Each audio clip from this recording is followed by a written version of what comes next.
आइए चलते हैं अब दूसरे भाग हिंदी साहित्य के इतिहास के भक्ति काल, जिसे पूर्व मध्यकाल या स्वर्णकाल भी कहते हैं। 1375 संवत से जो है 1700 तक के बीच के कार्य जो लेखन है, साहित्य है, काव्य है, उनको जो है इस भक्ति काल में रखा गया है। 1318 ईस्वी से 1643 ईस्वी सन जो है के समय को लगभग इसको माना गया है। और इस काल के रचनाओं के जो मूल कारण रहे हैं, वास्तव में शासन तंत्र जो थे, राजतंत्र जो थे, जो है राजा महाराजाओं के द्वारा लगातार आक्रमणकारी कार्य किए जा रहे थे। जो है विदेशी आक्रमणों के कारण जो है जनता जो है त्राही त्राही कर रही थी जो है, तो उनके बीच भक्ति भाव पैदा करने के लिए कवियों ने रचनाएं लिखी हैं। तो इस तरह से इस काल की रचनाओं की मूल विशेषताएं आपने पास देखेंगे जो है कि शांत रस प्रधान भक्ति विषयक रचनाएं यहाँ इसमें लिखी गई। इसके पॉइंट्स बनते हैं, धार्मिक विचारों के बावजूद जनता में की एकता यहाँ पे देखने को मिली। ईश्वर के सामने सबकी समानता जो है उसके बारे में बोला गया कि ईश्वर के सामने सब छोटा कोई ना है, कोई बड़ा कोई नहीं है, ऐसा कहा गया। जाति प्रथा का विरोध किया गया है इन रचनाओं में। और ईश्वर और मनुष्य के बीच में दो है, जो मनुष्य जैसा करता है वैसा ही जो है ईश्वर उस रूप में उसको प्राप्त होते हैं, उसके बारे में बात कही गई है। तो इस तरह से ईश्वर और मनुष्य के बीच जो है तादात्म्य मनुष्य के गुणों पर निर्भर करता है, ये बात रखी गई है। और भक्ति ही आराधना का उत्तम स्वरूप है, ये बात माना गया है। भक्ति काल के की विशेषताओं में हम ये बात कह सकते हैं कि ईश्वर के सगुण और निर्गुण की उपासना यहाँ पे की गई है। गुरु की महिमा का गुणगान किया गया है, ईश्वर की नाम की महिमा बताई गई है। लोक भाषा जो है ब्रज और औषधि जो है में काव्य लिखे गए हैं, यानी काव्य का प्रयोग किया गया है। ईश्वर के प्रति समर्पण की भावना यहाँ रखी गई है। ईश्वर के प्रति दीन होने की यानी दीनता की अभिव्यक्ति यहाँ पे कविताओं में दिखा गया है। बाहरी आडंबर का विरोध करने की बात कही गई है। मानवतावादी धर्म को महत्व दिया गया है, मनुष्य को मनुष्य समझना है ना। वो किसी भी तबके से आता हो, अमीर गरीब का तात्पर्य नहीं है। मनुष्य को उसके मानवीय गुणों के आधार पर उनकी संवेदनाओं को जो है समझना जरूरी है। इस बारे में कविताएं का स्रोत मिलता है। इसके अलावा जो है व्यंग्यात्मक उपालंभ जो है शैली का प्रयोग किया गया है। व्यंग किया गया है, राजा महाराजाओं के द्वारा किए गए अत्याचारों पर कटाक्ष किया गया है, एक तरह से कहा जा सकता है। कविता स्वांत सुखाय की भावना है। तो कविता में स्वांत सुखाय की भावना यानी कि खुद को सुखी या ईश्वर के प्रति समर्पण का भाव पैदा करके खुद के दुख को दूर करने की बात यहाँ पे कही गई है ना। तो भक्ति काल के कवि जो है उनको हम लोग याद करने के लिए एक शॉर्टकट ट्रिक अपने पास रख सकते हैं। कौन कौन से कवि हैं, मूल रूप से उनके नामकरण हम करते हैं जो है। तो तुलसी और मीरा रहीमदास की कब्र में सूरजमुखी के रस से दीप जलाती है। फिर से पढ़ रहा हूँ, ध्यान दीजिएगा। तुलसी और मीरा रहीमदास की कब्र में सूरजमुखी के रस से दीप जलाती है। तुलसी से तुलसीदास, मीरा से मीराबाई, रहीम से रहीम खान खाना जो है, और दास से जो है कबीर दास, सूरजमुखी से जो है सूरदास, रस से रस खान। इस तरह से प्रमुख जो भक्ति काल के जो कवि हैं वो इनके नामकरण अपन ऐसे याद रख सकते हैं। अब यहाँ पे बात आती है कि भक्ति काल में रचनाओं का विभाजन जो है वो 4 भागों में बांटा गया जो इनको जो है। तो भक्ति काल का विभाजन 4 भागों में, तो मूल रूप से 2 भाग थे, मूल रूप सगुण काव्य धारा और निर्गुण काव्य धारा जो है। तो इस तरह के चीज़ों को जब समझने की कोशिश करते हैं, तो जब किसी ईश्वर के स्वरूप को जो है हम अपने समक्ष में उसको मान करके उसकी पूजा अर्चना करते हैं, उसकी आराधना करते हैं, उसके स्वरूप को देखते हैं, तब वो सगुण रूप कहलाता है। लेकिन यदि जो है जब हम किसी ईश्वर को निराकार मानते हैं, उसको केवल महसूस कर सकते हैं, तब वहाँ पे निर्गुण काव्य धारा या काव्य के बारे में, निर्गुण भक्ति के बारे में अपन समझते हैं जो है। तो इस तरह से हमारे पास भक्ति काल के दो भाग मिलेंगे, सगुण और निर्गुण भाग। सगुण भाग की धारा में दो उसके और शाखाएं निकलती है, एक राम भक्ति शाखा और एक दूसरी कृष्ण भक्ति शाखा। जो है राम भक्ति शाखा जो है उसमें राम जी के जो है गुणों का, जीवन शैली का, उनके स्वरूप का वर्णन है, और कृष्ण भक्ति शाखा में कृष्ण के गुण रूप का वर्णन किया गया। जो है निर्गुण काव्य धारा में जो है ज्ञान मार्गी, ज्ञान को सर्वोत्तम, ज्ञान से ईश्वर को प्रेम प्राप्त करने के बारे में बात कही गई है। तो वैसे ही प्रेम मार्गी शाखा में प्रेम के माध्यम से ईश्वर को प्राप्त करने के बारे में कई रचनाओं में देखने को मिलता जो है।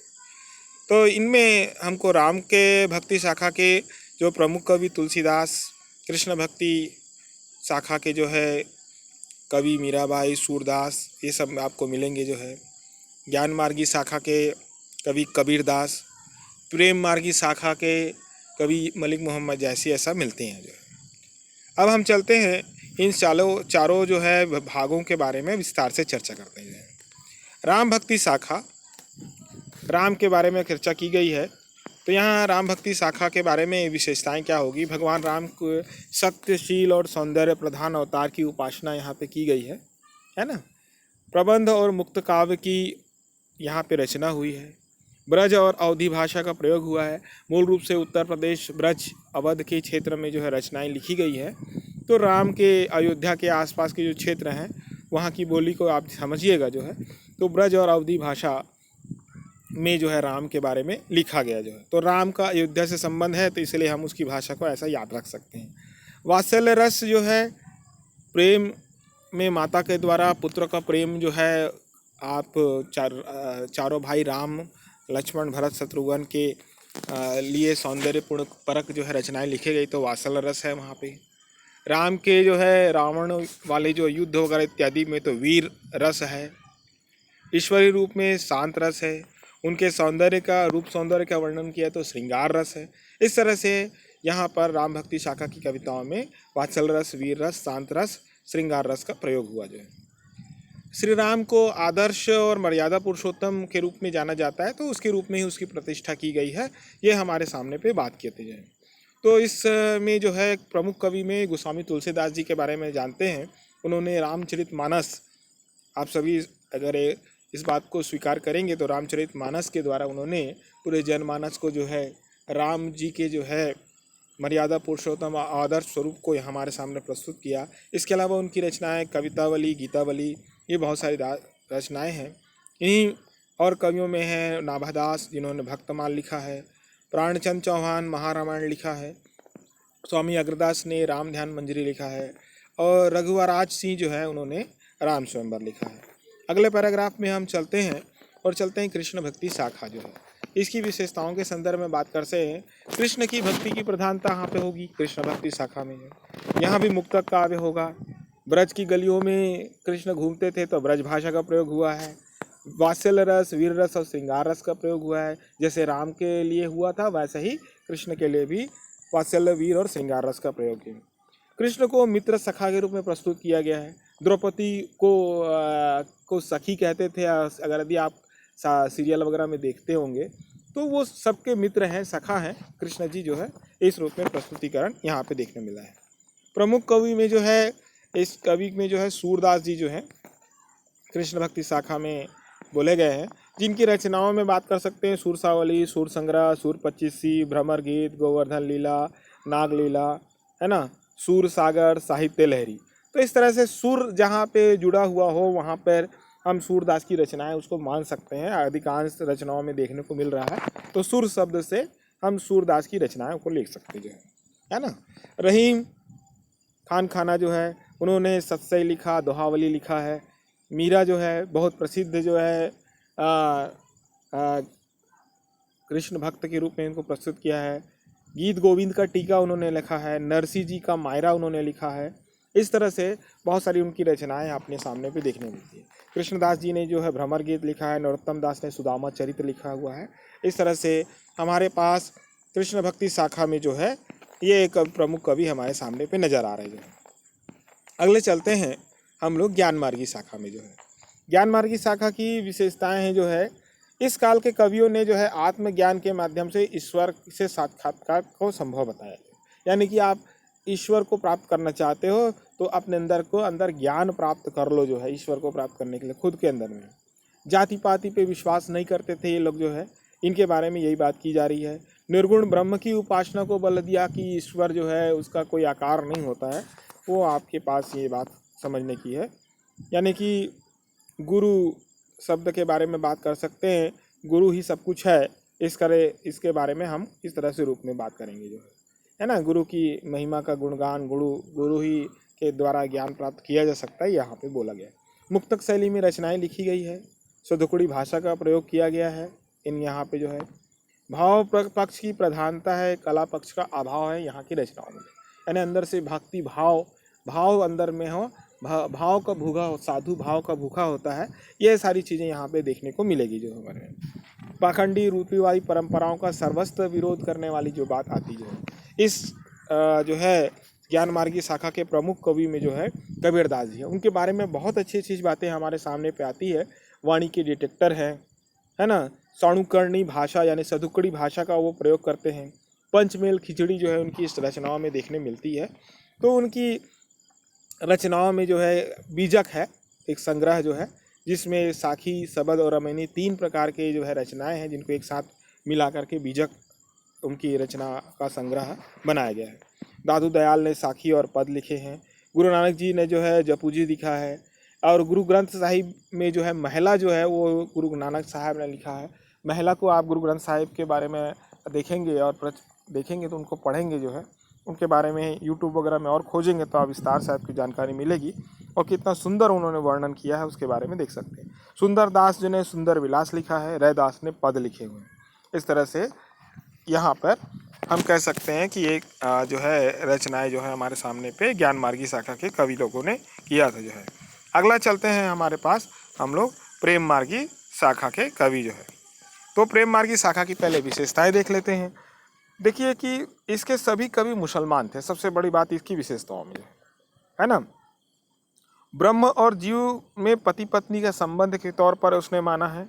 सूफी कवि जो है फारसी और मनस्वी शैली का प्रयोग करते थे जो है, यानी सूफियाना अंदाज में अपने प्रेम का इजहार करना है और पति पत्नी या प्रेमी प्रेमिका की तरह जो है ईश्वर और मनुष्य के बीच का संबंध को बताना जो है। अवधी भाषा का सबसे ज़्यादा प्रयोग हुआ है। प्रबंध काव्य की यहाँ पे रचना देखने को मिलती है।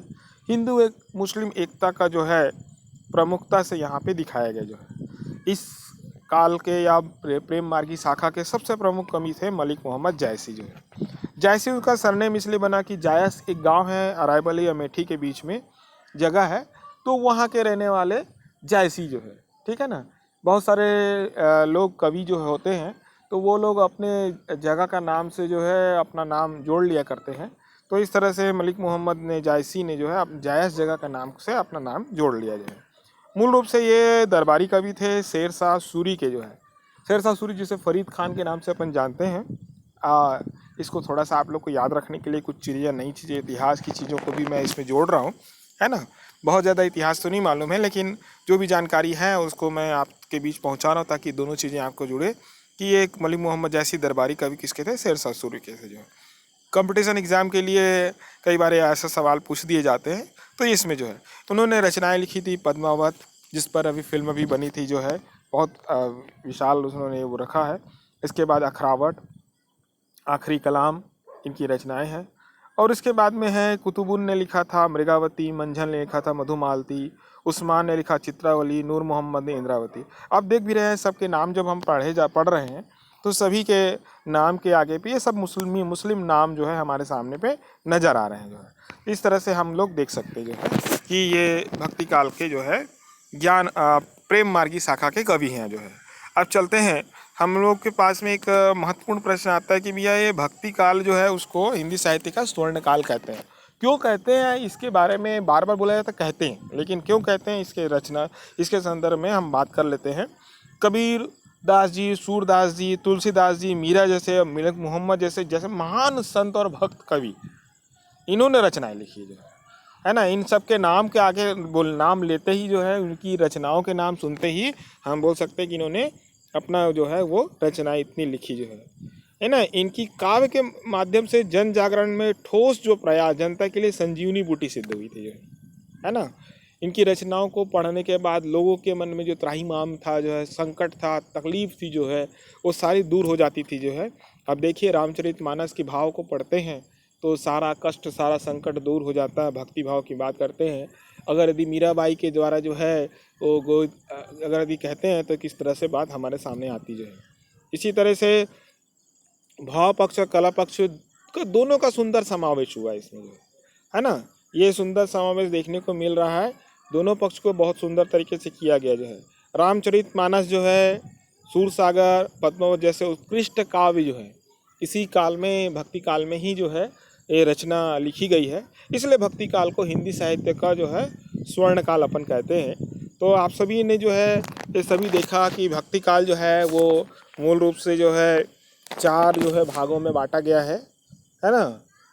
और मूल रूप से 2 ही थे, लेकिन उसको हम लोग ये मान सकते हैं कि भाई निर्गुण और सगुण भक्ति धारा के रूप में है, लेकिन उनके 4 हिस्से हमको मिले, राम भक्ति शाखा, कृष्ण भक्ति शाखा है ना, ज्ञान मार्गी शाखा, प्रेम मार्गी शाखा जो है।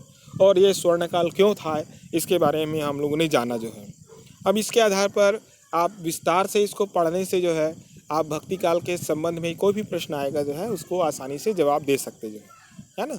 तो संक्षेप में शुरुआत वाले कुछ पहलू को आप अगर पढ़ लेते हैं तो केवल पहला ही उपरोक्त पद को पढ़ लें, ऊपर वाले पद को ही, शुरुआती वाले जो मैंने चर्चा की थी जो है, तो उसमें जो है आपको पहले ही हिस्से में जो है यहाँ पे भक्ति काल के विशेषताओं में हमने जो पढ़ लिया, तुलसीदास के लिए याद रखने के लिए, उनके कवियों के नाम याद रखने के लिए मैं एक बार फिर से दोहरा देता हूँ। तुलसी और मीरा रहीम दास की कब्र में सूरजमुखी के रस से दीप जलाती है।